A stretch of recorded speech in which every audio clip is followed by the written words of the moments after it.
Uhaikum tahiyatan islamiyah. Tahiyatan mubarakah. Wa nubashshirkum tahiyatan ahlil jannah. Bismillahi masyaallah.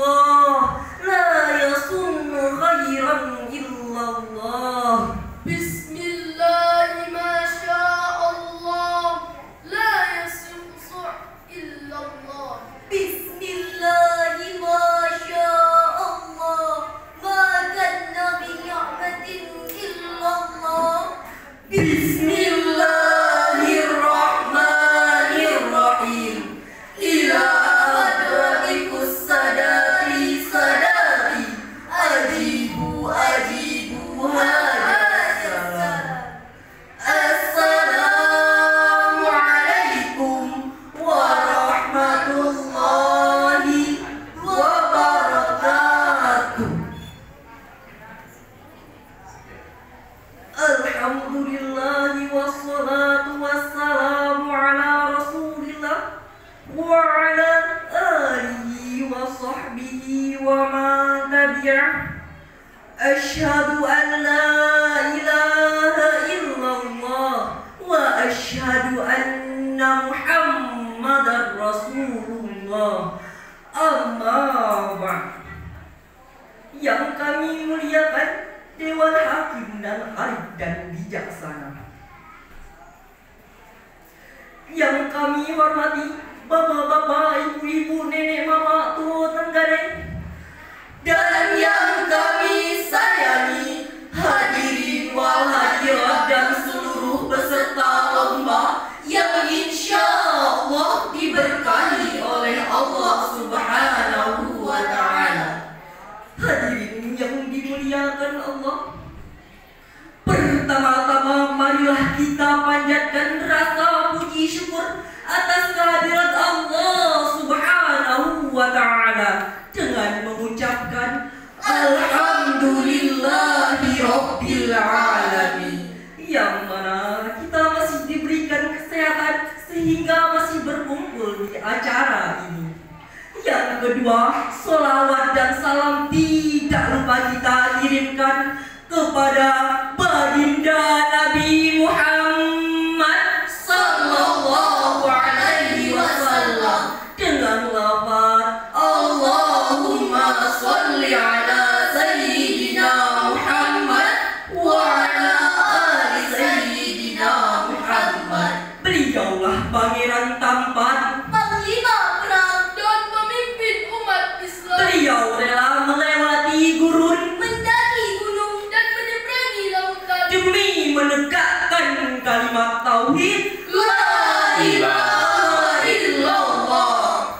Dewan Hakim yang kami sayangi, hadirin wal hadirat yang insya Allah dirahmati oleh Allah Subhanahu wa Ta'ala. Sebagai pegangan hidup, Al-Quran memberikan implikasi bahwa setiap muslim harus pula menghayati nilai-nilai yang terkandung di dalamnya.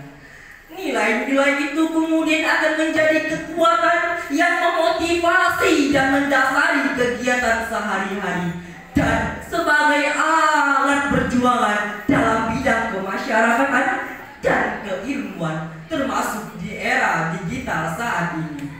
Era digital dewasa terbukti telah menjadikan manusia dan teknologi harus hidup berdampingan dan senantiasa berkolaborasi.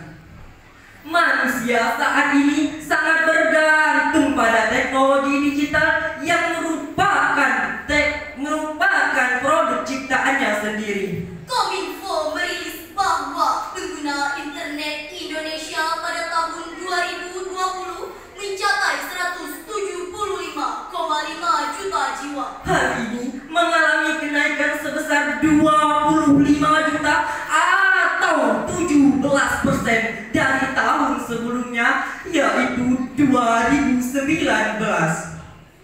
Internet telah membentuk budaya kehidupan baru, mulai dari model komunikasi, Kegiatan ekonomi, Transportasi. pendidikan, hingga keagamaan.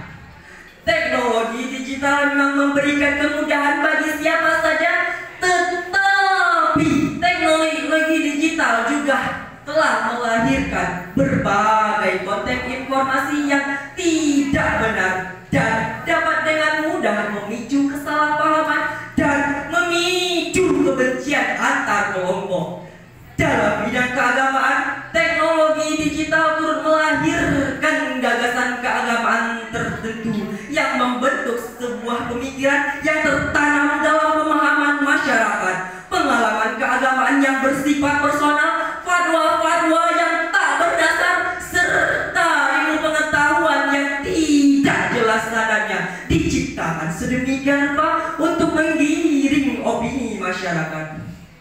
Otoritas keagamaan pun mengalami pergeseran dari para ulama, ustadz, ormas keagamaan, pemerintahan melalui Kementerian Keagamaan beralih kepada media baru yang tampak lebih impersonal dan berbasis pada jejaringan informasi. Setiap orang dengan mudah mengakses ilmu pengetahuan menurut selera dan kebutuhannya masing-masing.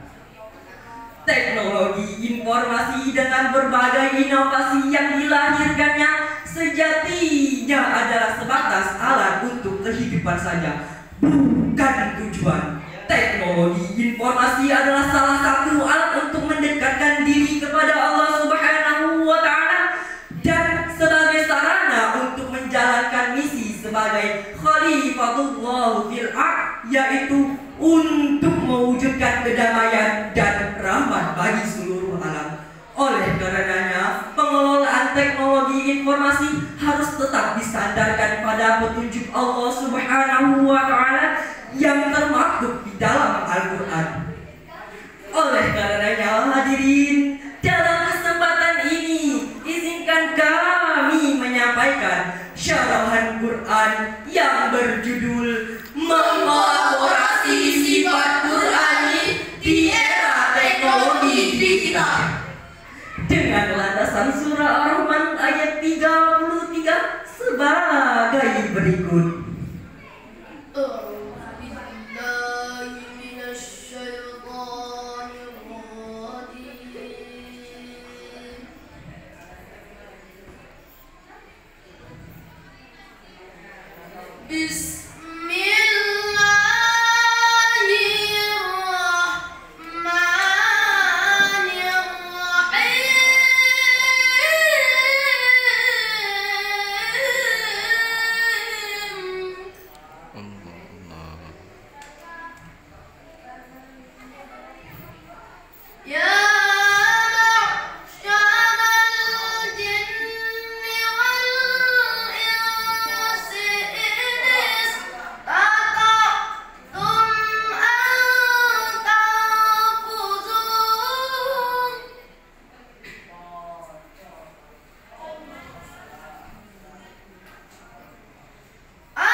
dirahmati Allah.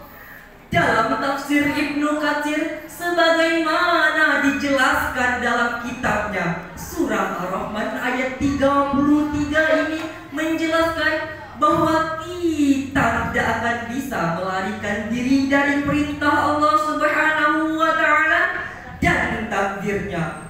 Bahkan kata Ibnu Katsir, Allah Subhanahu wa Ta'ala senantiasa menyertai kemanapun makhluknya berada. Dia meliputi kalian dan kalian tidak akan bisa melepaskan diri dari hukumnya. Tidak pula membatalkan hukumnya terhadap kalian. Kemanapun kalian pergi akan selalu diliputi. Jelas Ibnu Katsir. Hadirin yang dirahmati Allah, dalam tafsir tersebut menjelaskan bahwa kita tidak akan bisa melarikan diri dari perintah Allah Subhanahu wa Ta'ala dan takdirnya. Bahkan Allah Subhanahu wa Ta'ala senantiasa menyertai kemanapun kita berada.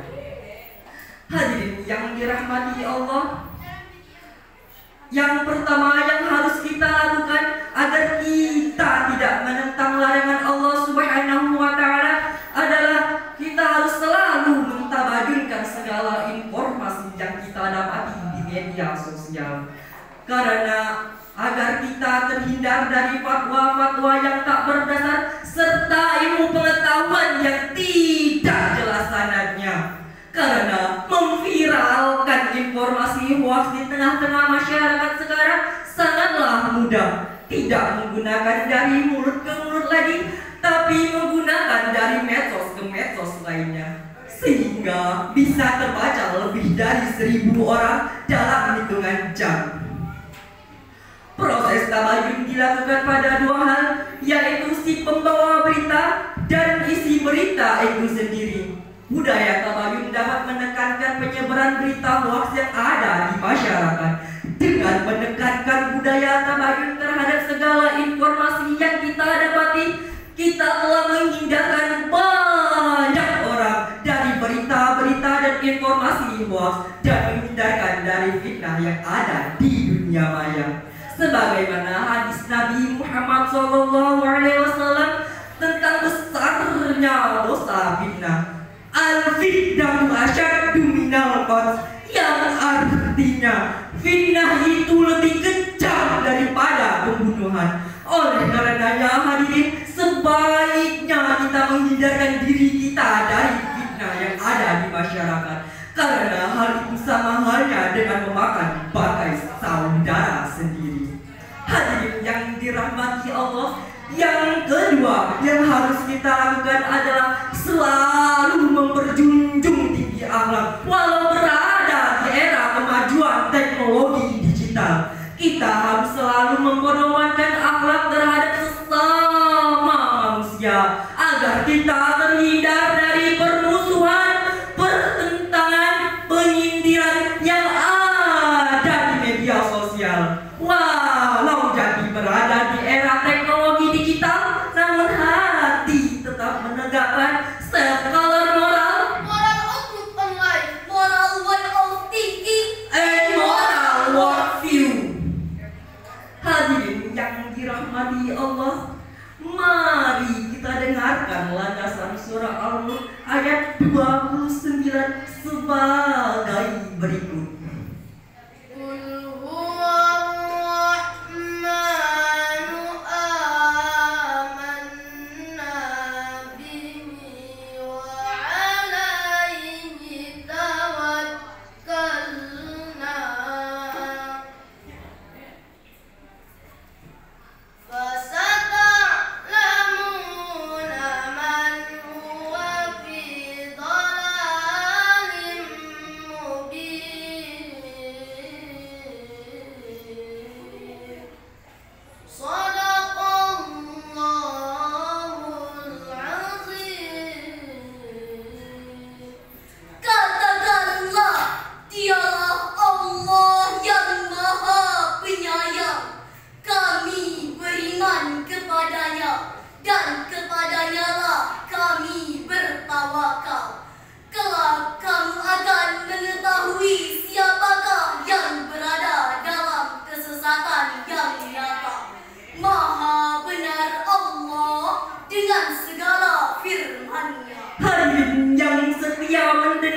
yang insya Allah dirahmati oleh Allah Subhanahu wa Ta'ala. Dalam ayat tersebut menjelaskan kelak kita akan mengetahui yang mana yang baik dan yang mana yang buruk, yang mana yang lurus dan yang mana yang sesat.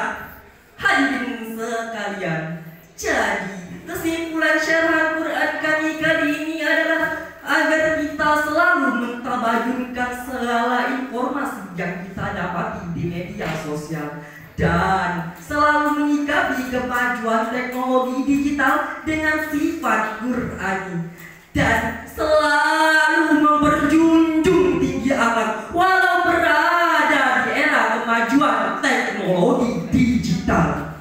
Sebagai penutup syarahan Quran kami, izinkan kami menyampaikan sebuah pantun. Beli ketupat tidaklah banyak, Makan ketupat cukuplah satu. Mau kami tidaklah banyak. mudah-mudahan juara satu. Amin. Sebagai penutup syarah, cukup sekian syarahan Quran kami kali ini. Jika ada kesalahan mohon dibicarakan baik-baik. Jangan pergi mencari yang lebih baik, karena kami telah berusaha menjadi yang terbaik. Kami akhiri dengan salam, bukan dengan harapan. Akhir kata, ilal liqa'i waqtil akhir, ihdinas siratal mustaqim. Wassalamu alaikum warahmatullahi wabarakatuh. Waalaikumsalam.